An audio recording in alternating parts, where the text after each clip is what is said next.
प्रिय दर्शकों, नमस्कार। आज मैं आपको गुरु के गोचर से जुड़ी एक और महत्वपूर्ण जानकारी देने वाला हूं। आज मैं आपको गोचर को देखने का एक और नया नजरिया आपको प्रदान करने वाला हूं। आप आज की वीडियो को ध्यानपूर्वक देखें, जिससे आप इस गुरु के गोचर के विषय में अपने बारे में, अपने घर परिवार के सदस्यों के बारे में बहुत ही रोचक जानकारी प्राप्त कर पाएंगे। और आप आज की वीडियो को ध्यानपूर्वक देखेंगे तो गुरु का गोचर नहीं, वरन आगे भी अगर आपको किसी गोचर का प्रभाव देखना है, जानना है, तो वह भी आप आसानी से जान पाएंगे।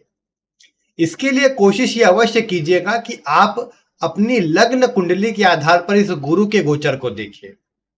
आज मैं आपको बताऊंगा कि कमजोर से कमजोर या खराब से खराब स्थिति वाला गोचर भी किस तरह आपके जीवन के कुछ क्षेत्रों में लाभ के योग बढ़ाता है। आज इससे जुड़ी कुछ रोचक जानकारी है जो मैं आपको आज बता रहा हूं। लगातार गुरु के गोचर से जुड़ी जानकारी मैं आपको दे रहा हूं। आपकी राशि और लग्न से जुड़ी मैंने अलग अलग जानकारी प्रदान करी है।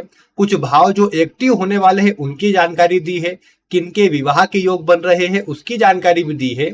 आप अगर उन वीडियो को अभी तक नहीं देख पाए हैं तो यहाँ आई बटन पर जब आप क्लिक करेंगे तो आपको वो वीडियो भी मिलेंगी और आप उस जानकारी को समझकर, जानकर अपने आगे आने वाले भविष्य के बारे में जान पाएंगे। अब आइए बिना विलंब के मैं आपको आज की वीडियो की जानकारी देता हूं। ये मैं आपको पूर्व की वीडियो में बता चुका हूं कि जब भी आप गोचर के प्रभाव को देखें तो उसमें एक बात ये ध्यान रखा करें कि आपकी कुंडली में जो प्रभाव बताया जा रहा है उसके योग आपकी कुंडली में होना चाहिए। जैसे मैंने आपको उदाहरण दिया है कई बार कि अगर किसी व्यक्ति के विवाह के योग ही नहीं है, फिर गोचर में गुरु या अन्य कोई भी ग्रह विवाह के कितने ही योग क्यों ना बना ले, ऐसे व्यक्ति को प्रभाव नहीं मिलेगा। या ये मान लीजिए कि किसी व्यक्ति के विवाह के योग तो है लेकिन आगे आने वाले समय पर है या अभी नहीं बाद में है, तो फिर अभी गुरु का गोचर विवाह के योग बनाएगा भी तो भी परिणाम नहीं मिल पाएगा। तो इसीलिए यह बात ध्यान रखिए कि जब भी आप किसी भी बात की चर्चा करें तो उसका योग आपकी कुंडली में होना चाहिए और वो योग दशा अंतर दशा के द्वारा वर्तमान समय में घटित भी होना चाहिए। फिर गोचर उसको फाइनल टच देने का काम करता है, उसे एक स्पेसिफिक दिन पर घटित करवाता है। तो इसीलिए यह बात का आपको ध्यान रखना है। बाकी आइए, विषय बहुत ही आसान सा है, ये गोचर से जुड़ा है, लेकिन एक ही गोचर को आप किस किस प्रकार से देख सकते हैं उसकी मैं आपको जानकारी दे रहा हूं। जैसे मान लीजिए, उदाहरण दे रहा हूं, जैसे हम प्रारंभ करते हैं, मेष लग्न से प्रारंभ करते हैं। मैं एक एक करके कुछ लग्नों को कवर करूंगा, तो मेष से प्रारंभ करते हैं। जैसे मेष लग्न वालों के लिए द्वितीय भाव में गुरु का गोचर होने वाला है।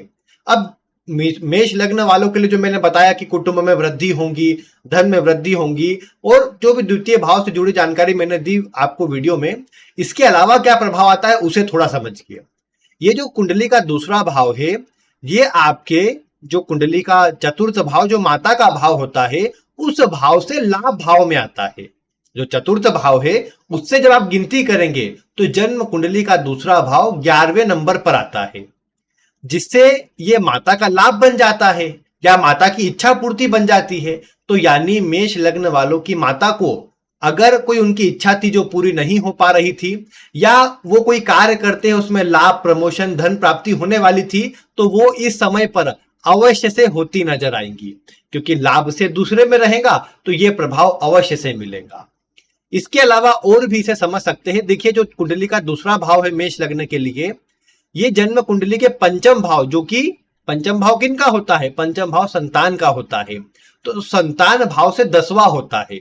इसीलिए संतान को इस समय पर, अगर इस योग्य है संतान या उम्र अधिक है, करियर में आगे बढ़ना चाहते हैं, करियर में आगे बढ़ रहे हैं, तो उन्हें इस समय पर सफलता अवश्य मिल सकती है। यानी अगर आप मेष लग्न के हैं तो आपकी संतान को करियर में ग्रोथ मिलने का समय अब गुरु के गोचर से बनने वाला है। इसी प्रकार आप ये समझ सकते हैं कि जो आपके छठा भाव मामा वर्ग को दर्शाता है, उनके भाव से नवम में आएगा तो वो धार्मिक यात्राएं करे, उनका भाग्योदय हो, उनके जीवन में शुभ प्रभाव देखने को मिले, ये बातें आ जाएंगी। या मामा वर्ग अगर विदेश जाना चाहते हैं तो वो प्रभाव बन सकता है। हाँ, उनकी कुंडली में या आपकी कुंडली में प्रभाव होना चाहिए कि उनके योग बाहर जाने के नजर आते हो, तो ही प्रभाव बनेगा, सीधी सी बात है। अब सप्तम भाव को ले लीजिए। सातवें भाव से ये जो दूसरा भाव है ये आठवां पड़ता है। सातवें से आठवें का मतलब क्या हुआ कि ये जीवन साथी के लिए इस समय पर कुछ बड़े परिवर्तन आध्यात्मिक क्षेत्र में जोड़े संभव है, लेकिन स्वास्थ्य में उनकी खराबी उत्पन्न हो। यानी जीवन साथी के लिए अष्टम में जाने के कारण उनके लिए गुरु का गोचर खराब कहा जाएगा। आप तो इस समय अच्छी सफलता या धन लाभ प्राप्त कर पाएंगे, लेकिन जीवन साथी आपके साथ जुड़ा हुआ सप्तम भाव का स्वामी, पार्टनरशिप वाला व्यक्ति, वो कहीं ना कहीं थोड़ा परेशान रहेगा। तो ये अंतर आएगा, इसमें ध्यान रखिएगा आप। फिर आप नवम भाव ले लीजिए। नवम भाव पिता का होता है। पिता भाव से छठे में गुरु का गोचर, अपनी ही राशि से छठे में गुरु का गोचर इस समय पिता को थोड़ा संघर्ष करवाए, मेहनत करवाए, कुछ स्वास्थ्य में कमजोरी भी दे, लेकिन कर्ज था तो कर्ज से मुक्त कर सकता है, या कोई लंबे समय से बीमारी चल रही थी उसमें कमी ला सकता है, नए रोग आ जाए लेकिन बड़ी परेशानी से बचाने का काम करे, ये बातें देखने को मिलेंगी। इसके अलावा आप इस पूरी कुंडली के अनुसार अलग अलग भाव से भाई बहन का विचार, जैसे 11वां और तीसरा भाव, उनसे विचार कीजिए किस तरह के योग आ रहे हैं, ये आप कर सकते हैं। तो ये तो मैंने सिर्फ मेष लग्न का बनाया। अब आप वृषभ लग्न ले लीजिए। वृषभ लग्न में लग्न में आ जाएगा तो माता के लिए दशम में हो गया, पिता के लिए पंचम में या चतुर्थ में हो जाएगा दशम से देखे तो पिता के करियर के लिए अच्छा हो जाएगा, माता के करियर के लिए भी अच्छा हो जाएगा, माता के सुखों के लिए भी अच्छा हो जाएगा।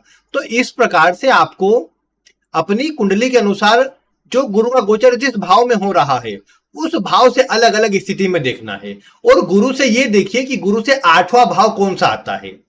गुरु माफ कीजिएगा, गुरु जिस भी भाव से आठवां आएगा, गुरु का गोचर जिस भी भाव से आठवां होगा, जैसे मेष लग्न में सप्तम से आठवां हो गया, वृषभ लग्न में छठे भाव से आठवां हो गया, छठा भाव मामा वर्ग का होता है। तो इस समय पर जब गुरु वृषभ राशि में रहेगा तो वृषभ लग्न वालों के या वृषभ राशि वालों के मामा वर्ग को परेशानी रह सकती है, या वो किसी परेशानी में रहे, थोड़ी चिंता में रहे, स्वास्थ्य में खराबी बड़ी मात्रा में बने, ये समस्या देखने को उनके साथ मिल सकती है।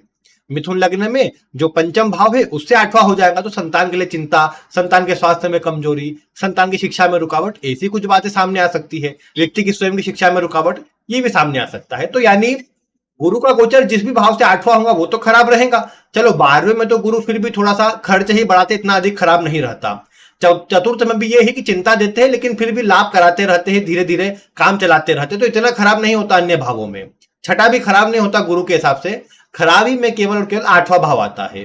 तो गुरु जिस भी भाव से गुरु आठवें हो रहे हैं गुरु, वो भाव कमजोर हो जाएगा, उस भाव से जुड़े संबंध के लिए परेशानी आएंगी। जैसे जिस लग्न के लिए चतुर्थ में है, किस लग्न के लिए, कुंभ लग्न वालों के चतुर्थ भाव में गुरु का गोचर है। अब ये पिता भाव से आठवें में आ रहा है, तो इसका मतलब क्या हुआ कि पिता के लिए समय कष्ट या थोड़े परेशानी चिंता बन सकती है। जिसके कर्क लग्न वालों के लाभ भाव में है तो उनको लाभ मिले, उनको सफलता मिले, लेकिन इसी समय पर माता का स्वास्थ्य अधिक खराब रहे, ये बातें सामने आ सकती है। जिनके स्वयं अष्टम में है, तुला लग्न वालों के, उनको स्वयं स्वास्थ्य में खराबी परेशानी मिल सकती है। ये बातें आपको कुंडली के अनुसार मिलान करना चाहिए। तो आप हर भाव का विचार करें, लेकिन अष्टम भाव से जुड़ा जो भी संबंध हो उसको परेशानी रहेंगी, उनके स्वास्थ्य का ध्यान रखें, उनके साथ तालमेल का ध्यान रखें, उनके लिए उनको बोलिए कि दान कर दे या आप उनके लिए दान कर दे गुरु से जुड़ी वस्तु का, पीली वस्तु का, तो अच्छा प्रभाव मिल जाएगा। तो ये था आज का गोचर। देखिए ये तो मैंने गुरु की जानकारी दी है, मैंने कहा था ये आज की वीडियो आप आगे भी कभी उपयोग में ले सकते हैं, तो ये तो गुरु की जानकारी दी मैंने। अब आप मान लीजिए शनि का विचार आप करते हैं, तो शनि जिस भाव से जैसी स्थिति में होगा वैसा प्रभाव उसको भी देगा। किसी भाव से आठवें में शनि का गोचर होगा तो वो जो भी संबंध आएगा उसको परेशानी रहे, वो संघर्ष वाला समय व्यतीत करे, वो चिंता में रहे, ये बातें देखने को मिलेंगी। तो आप मिलाइए और देखिए परिणाम कैसा आता है।